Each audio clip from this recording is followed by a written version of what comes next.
तो अभी एक भैया आए थे, आवाज़ लगाए दीदी दीदी करके। तो मैं जैसे ही मतलब मुझे लगा कुछ अर्जेंट है, बिजली के बिल वाले हैं। तो उन्होंने बोला आपका कार्ड है, तो मुझे लगा कि कोई शादी का कार्ड देने आए हैं। तो मैं जैसे ही खेत से ऊपर गई तो देखा कि वो कुछ आते हैं जो मतलब मुझे तो लगता है शायद से ये खाली झूठे रसीद बनाते हैं किसी के भी नाम से, फिर लेने आते हैं, चंदा मांगने आते हैं। तो वैसे तो दोस्तों मैं हमेशा हमेशा हमेशा चाहे मेरे पास ना नहीं भी होते होंगे ना, तो मैं जैसे तैसे करके जुगाड़ करके, भले मुझे गुल्लक से निकालने हो जाए पैसे, तो जो प्लकर होता है उससे मैं पैसे निकाल के दे देती हूँ। ऐसे ऐसे करके भी मैं देती हूँ उन लोगों को।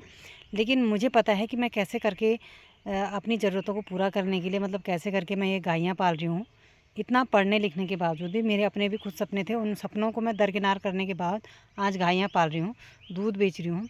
तब जा कर के मैं दो चार जो एक्स्ट्रा पैसे हैं वो कमाती हूँ। और अपने बच्चों के लिए जैसे मार्केट जाओ तो अच्छा बुरा उनको खिलाना, या उनकी पसंद की कोई चीज़ छोटी मोटी चीज़ें लेना, या अपनी पसंद की कोई छोटी मोटी चीज़ें लेना। क्योंकि देखो दोस्तों, हस्बैंड की प्राइवेट जॉब है तो इतना अर्निंग नहीं है कि हम अपने मतलब मार्केट जाएँ तो अपनी छोटी छोटी चीज़ों को मतलब नहीं हो पाता। मतलब मैं आप समझ सकते हैं, समझ रहे होंगे कि मैं क्या कहने की कोशिश कर रही हूँ।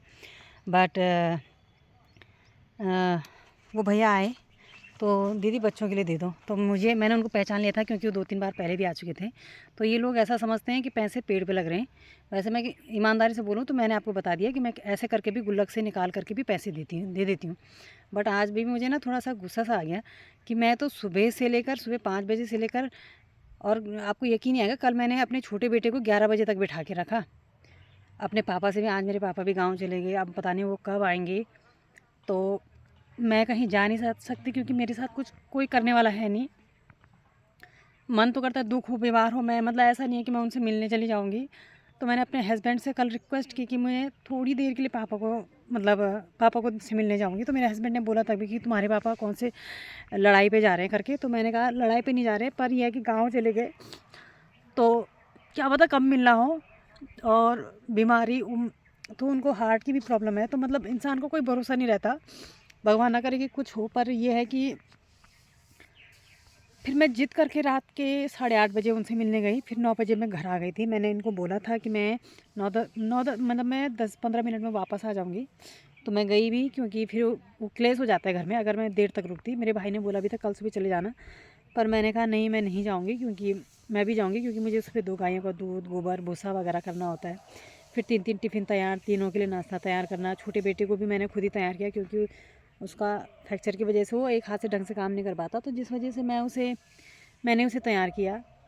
तो जैसे तैसे करके मैं करती हूँ। और रात के 11 बजे तक मैंने उसे पढ़ाया क्योंकि मैंने किसी से काम मांगा था, वो ढंग से प्रिंट आउट निकाला तो ढंग से प्रिंट आउट नहीं आ रखा था, बिल्कुल काला आ रखा था।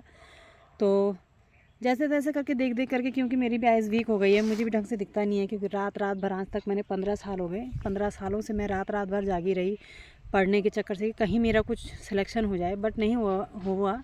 फिर अब लास्ट में मैंने ये 2 गायें पाली है।